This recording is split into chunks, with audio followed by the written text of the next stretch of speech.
தினமும் தியானம் தினமும் ஆசீர்வாதம் நிகழ்ச்சிக்கு உங்களை அன்போடு அழைக்கிறேன். இந்த நாளிலே தியானிப்பதற்காக தானியேலின் புஸ்தகம் 10ஆம் அதிகாரம் 12ஆம் வசனம். அப்பொழுது அவன் என்னை நோக்கி, தானியேலே, பயப்படாதே, நீ அறிவை அடைகிறதற்கும் உன்னை உன்னுடைய தேவனுக்கு முன்பாக சிறுமைப்படுத்துகிறதற்கும் உன் மனதை செலுத்தின முதல் நாள் துவங்கி உன் வார்த்தைகள் கேட்கப்பட்டது. உன் வார்த்தைகள் நிமித்தம் நான் வந்தேன். அல்லேலூயா. தானியேலின் உபவாசத்தை குறித்து இங்கே பார்க்குறோம். தானியேல் உபவாசித்து ஜெபித்து கொண்டிருக்கிறார்.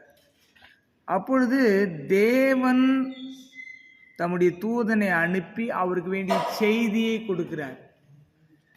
எப்படிப்பட்ட செய்தி அப்படின்னு சொல்லி பார்த்தீங்கன்னு சொன்னால் என்ன சொல்கிறாரு? தானியேலே, நீ பயப்படாத, நீ அறிவை அடைகிறதற்கும், அதாவது ஒரு விஷயத்தை குறித்த வெளிப்பாடு, ரெவலேஷன் நாலேஜ்னு பேர் இருக்கு. அறிவை அடைகிறதுனா நம்ம படித்த அறிவு கிடையாது. ரெவலேஷன் நாலேஜை அடைகிறதற்கும் உன்னை தேவனுக்கு முன்பாக சிறுமைப்படுத்துகிறதற்கும். அப்போ உபவாசத்தில் நம்மளை தாழ்த்தணும், அதுதான் சிறுமைப்படுத்துகிறதற்கும் உன் மனதை செலுத்தின முதல் நாள் துவங்கி, the first day of your fasting, அந்த நாள்ல இருந்து நீ என்ன சொல்றியோ அந்த வார்த்தை கேட்கப்பட்டது. அந்த வார்த்தை எப்பயே கேட்கப்பட்டதா? The first day of the fasting, முதல் நாளிலிருந்து கேட்கப்பட்டது. உன் வார்த்தைகளின் நிமித்தம் நான் வந்தேன். அப்ப நிறைய பேர் சொல்றாங்க ஆண்டவர் அப்படியே ஜெபத்து கேட்பாருன்னு. ஆனா தானியேல் நல்ல ஒரு தேவ மனிதன், எந்த குறை குற்றம் இல்லாத ஒரு மனுஷன். ஏன்னா தேவன் அவனை பார்த்து சொல்றாரு, பிரியமான தானியேல் என்றார். தேவனுக்கு பிரியமானவங்களா இருந்துட்டு இருந்தாலும் உபவாசன்ற ஒன்று தேவை. அல்ல, நீங்க எல்லாம் தேவனுடைய பிரியமான பிள்ளைகளா இருந்தாலும் என்ன தேவை? அந்த உபவாசத்தை நீங்க உட்காந்து உங்க நீதியை சொல்லாம உங்களை தாழ்த்தும் பொழுது கர்த்தர் முதல் நாளிலே ஜெபத்துக்கு பதிலை கொடுப்பார். அல்லேலூயா. அதான் சொல்றாரு, உன் வார்த்தைகள் கேட்கப்பட்டது, உன் வார்த்தைகள் நிமித்தம் நான் வந்து. என்னன்னா ஆண்டவர் எனக்கு பதிலை கொடுங்கன்னு கேட்கிறாரு. தேவதூதனை அனுப்பி தேவன் பதிலை சொல்லுகிறார். அது பெரிய நீண்ட பதில் அது. அப்ப என்னன்னா நம்மை தேவனுக்கு முன்பாக சிறுமைப்படுத்த வேண்டும், தாழ்த்த வேண்டும். நம்முடைய இருதயத்தில் இருக்க விண்ணப்பங்கள் எல்லாம் ஆண்டவர்கிட்ட சொல்ல வேண்டும்.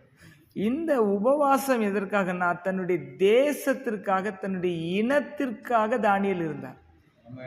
தன்னுடைய இனம் அழிஞ்சு போகக்கூடாது, தங்களுடைய தேசத்துக்கு திரும்ப போகணும். எரேமியா தீர்க்கதரிசி 70 வாரம் சொன்னாரே, அந்த வருஷங்களுடைய கணக்கை ஆராய்ச்சி செய்து எப்போ மெஸ்ஸியா வருவார், எப்போ நாங்கள் சொந்த நாட்டுக்கு போவோம், இதற்காக உபவசித்தார். அதற்கான வெளிப்பாடுகள் தானியேலுக்கு கிடைத்தது. இந்த புதிய ஏற்பாட்டு காலத்தில் நாம் எதற்காக உபவசிக்கிறோமோ அந்த உபவாசத்துக்குரிய பதில் முதல் நாளே வந்துவிட்டது. ஆனாலும் அவர் உபவாசத்தை தொடர்ந்து எப்படி செய்யணுமோ செய்து முடித்து சக்சஸ் ஆனார். இந்த உபவாசத்தை இருக்கும்பொழுது வேத பண்டிதர்கள் சொல்றாங்க தானியேலுக்கு 70 வயசாம். எவ்வளோ? அந்த அளவுக்கு வயசு இருந்தாலும் நீங்க இருக்கலாம்னு அர்த்தம். ஆமா, அந்த அளவுக்கு வயசு இருந்தாலும் ஆமா, 3 வேளை சாப்பிட்டுட்டு உபவாசம் இருக்கிறது பேர் உபவாசம் கிடையாது. உபவாசம்னா தேவனுக்கு முன்பாக நம்மளை தாழ்த்தணும், சிறுமைப்படுத்தணும், உடலையும் கொஞ்சம் ஒடுக்கணும். பைபிளில் பெர்க்மன்ஸே சொல்றாரு, உடலை ஒடுக்கணும், உணவை குறைக்கணும், பேச்சை நிறுத்தணும், பலத்தில் வளரணும். அதுதான் உபவாசம். அது எல்லாருமே இருங்க, எல்லாருமே இனிவே உபவாசம் இருப்பீங்க. ஆண்டவர் எனக்கு ஒரு வெளிப்பாடு கொடுத்துருக்காரு, இனி எல்லா குடும்பமும் உபவாசம் இருந்து ஜெபிப்பீங்க. அதனுடைய இருக்கிற நன்மையும் ஆசீர்வாதத்தையும் பெறுவீங்க. கர்த்தர் உங்களை ஆசீர்வதிப்பாராக. கண்களை மூடி ஆண்டவரை நோக்கி பார்ப்போம். எங்கள் அன்பு நிறைந்த தகப்பனே, இந்த நல்ல காலை வேலைக்காக ஸ்தோத்திரம்.